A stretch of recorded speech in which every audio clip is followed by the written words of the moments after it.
Бензин кымбаттаган сайын элдин арасынан чыккан ойлоп тапкычтар көбөйүп бара жатат. Мисалы, бул видеодогу адамдар бензинден газды бөлүп чыгаруучу атайын техникалык каражат жасап чыгышкан. Өзүңүздөр көргөндөй аппаратура 4 бөлүктөн турат экен.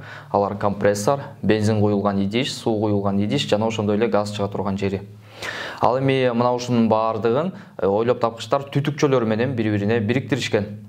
Компрессорду кошкондо ал ушул түтүкчөлөр аркылуу бензинди үйлөп берет дагы, бензиндин илеби газ чыга турган жерине келип өрткө айланат экен.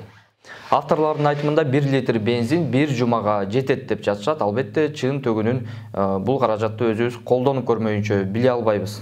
Кимдир бирөө дал ушундай каражаттарды жасаса же жасагандарды билсе, бизге кайрылсаңыздар болот. Видеого толук тартып чыгарып беребиз. Ал үчүн ылдый жактагы номурга байланышыңыздар. 2 декабрь 2020 жыл видеодогу мен жасап көрдүк. Бензин 1 литр. 2 литрлик бутылкага коюп, бул суу, мындан чыккан газ. Мындан чоңраакта чоңойтса болот го, чоңойтпасаң?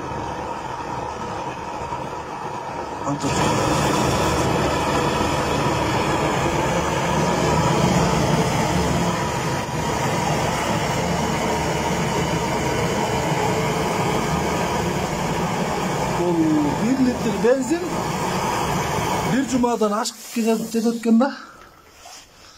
Тартып турасыз ушундай. Аз кайра күйүп көрсүн.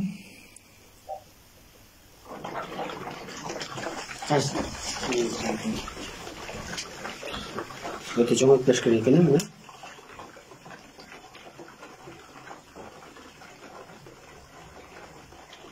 Болсун сапат алам.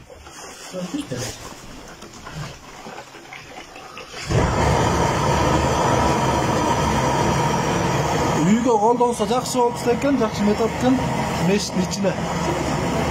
Азыр электр энергиясын үнөмдөө максатында ушуну жасасаңар болчу экен. Муну Кудай буйрса дагы чоңойтуп ишке ашыра деп атабыз үйлөргө койгонго.